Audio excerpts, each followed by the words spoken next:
Welcome to rSlash Entitled Parents, where a couple of parents learn the hard way that if you break it, you buy it.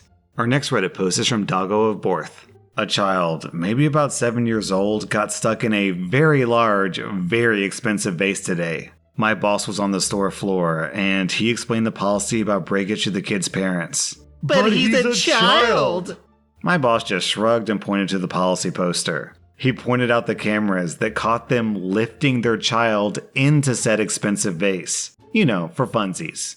The stuck child then began to panic. I came out of the back of the store to a broken vase and the parents threatening to sue. My boss threatened to call the cops. So the parents paid for the vase and took their uninjured child away, thankfully. Basically, don't put your kids in expensive vases. I feel like this should go without saying. Down in the comments, I'm going to read this post from Hank Fincherstein. They put their tot in a pot, then fought a lot, got taught, and bought the pot. It cost a lot. Our next Reddit post is from Your Royal Pantness. Background: I'm an adult figure skater and I practice in a big group of other adults. We have skaters ranging from beginners up to former elite skaters. Due to COVID, the public rink that we usually skate in is closed, and occasionally we rent out a private rink for an hour to skate. It's a lot more expensive than our ordinary practice, but you do what you have to. Also, it's incredibly hard to get these time slots since demand is high.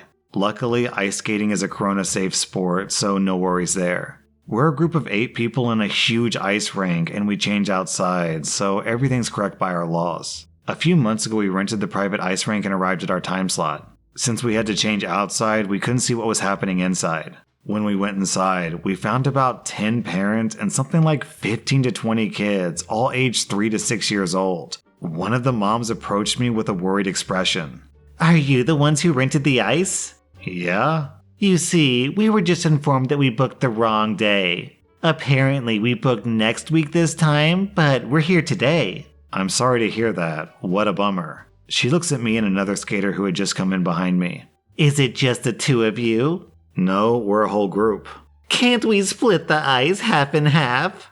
No. We're not here to joy skate. We're seriously practicing. As a quick side note, this is something that we can't budge on. First and foremost, it's incredibly dangerous. If I run into your kid, it's gonna hurt badly, and I risk hurting myself too. But I mean, it's your kid. Do you want their face sliced up? I would never, ever let my own kids on the ice during a serious practice. Secondly, we rent the ice rink to be able to practice freely. Using only half the rink makes it impossible to practice your program.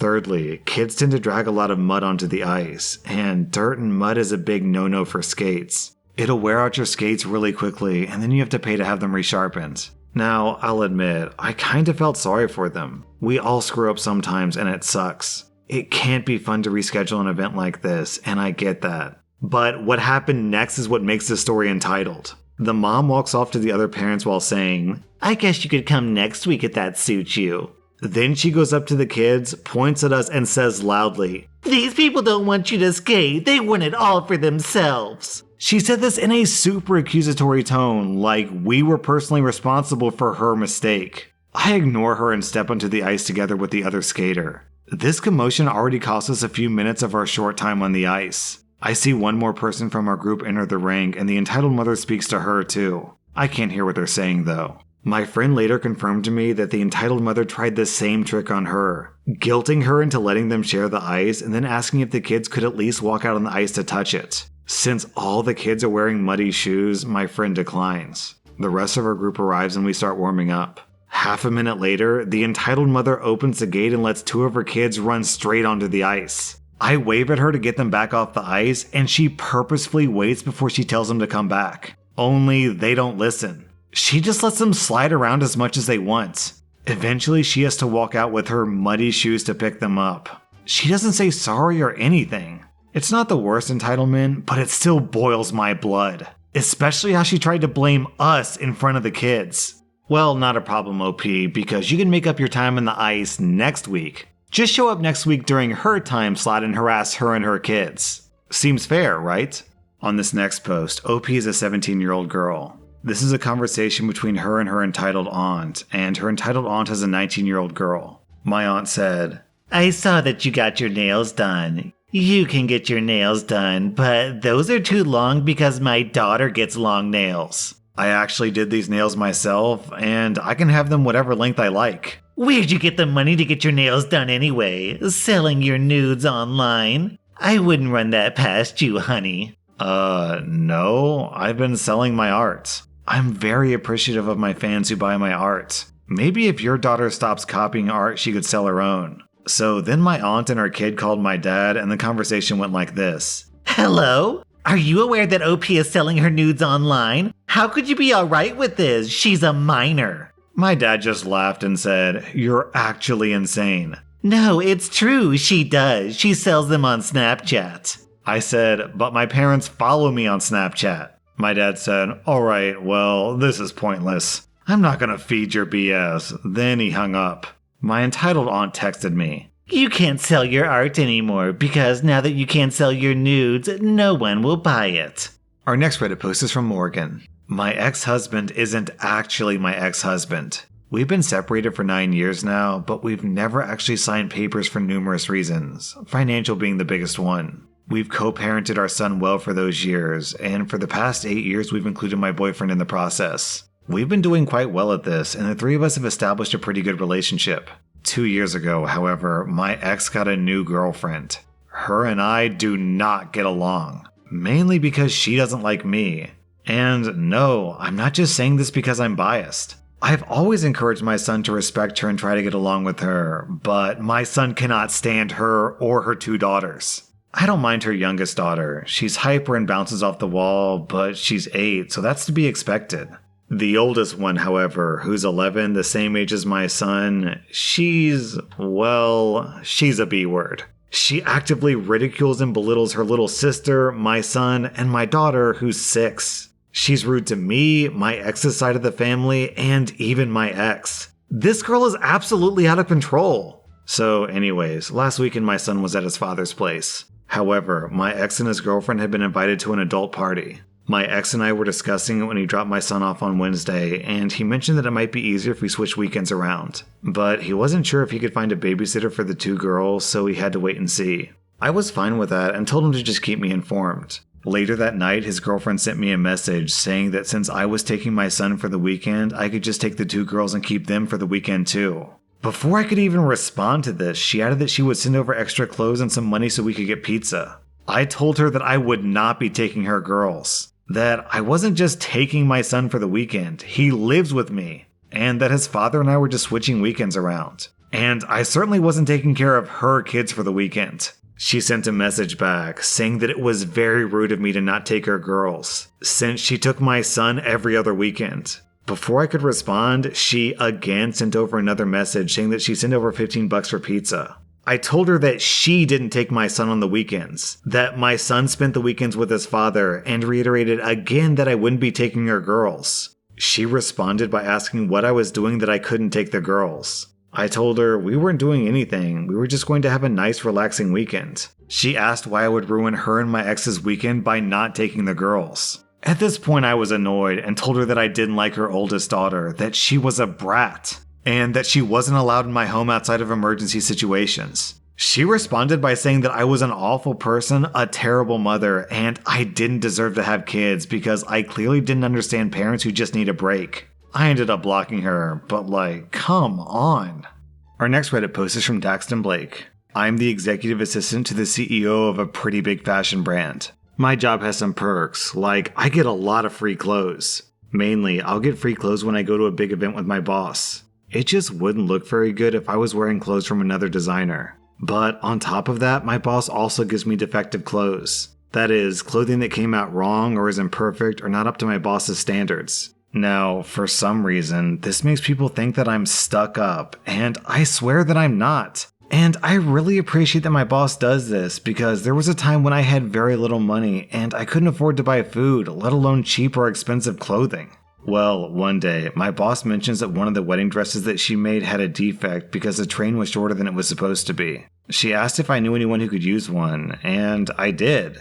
My best friend of 5 years had gotten engaged a few months before. My boss gave the wedding dress to me, and I gave it to my friend. This friend has been there for me since I was 20, and she took me in and helped me find my path out of a very dark situation. I love her more than anything in the world. Here's where things get messy.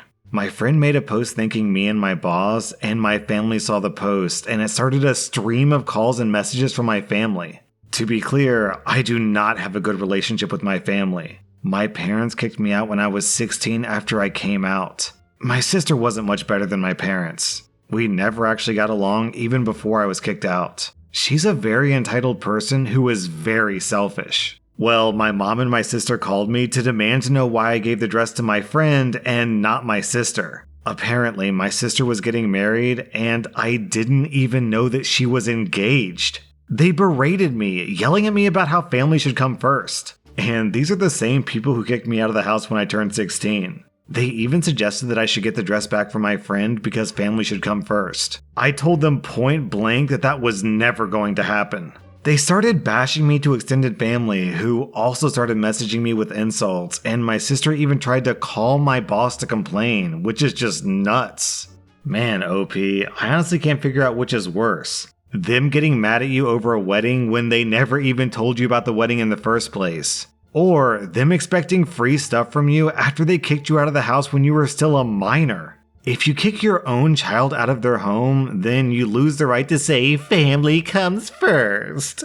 Our next Reddit post is from Panic Nuding. For context, I live in a predominantly Catholic city where most people attend church on a regular basis. I, however, was not raised Catholic or religious, so I kind of stand out a little bit from most people. This all happened about 2 years ago when I was still in high school. My high school was just down the road from a Tim Hortons, and across the road from that is a pretty large church. On Sunday, I decided to grab a coffee on my way back to pick up a textbook for one of my classes. It was about noon, so church had just ended, and there was a decently long lineup for the Tims. I'd been waiting in line for about 5 minutes when a woman walked up to me and started talking to me. It was a pretty normal conversation, but then she asked why she hadn't seen me that morning. I was confused because I'd literally never spoken to this woman before. She told me that this Tim's belonged to the church, which it didn't actually. I casually explained that I didn't attend the church that she was talking about. She gave me a confused stare and muttered, "Oh," before walking away. Skip forward to Tuesday.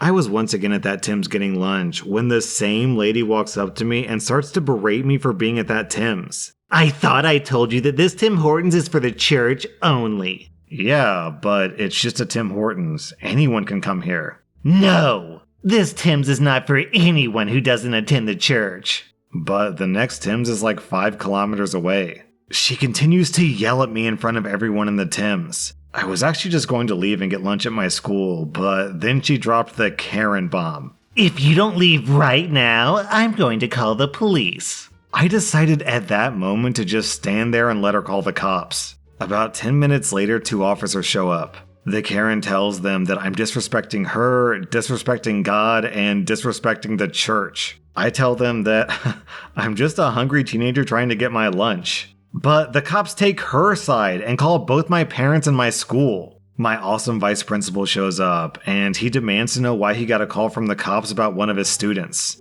The officer tells him what's happening, and my vice principal asks if it's true, and I tell him that I was just trying to get some lunch. My vice principal asked the officers what laws I had broken, and they responded with some BS about harassment or something like that. They call my parents, and my mom tells the cops to F off and that I did nothing wrong. But Karen keeps insisting that I had been harassing her. Then one of the employees chirps in and starts to vouch for me. Eventually the cops leave. I get my lunch and my VP walks me back to school. I never ran into the lady after that, but I made sure to get lunch from that Tim's as often as I could. Well, I hope that she's wrong, because if disrespecting Karen also means that you're disrespecting God, then this channel is basically the Antichrist. Our next Reddit post is from Lavender is Beautiful.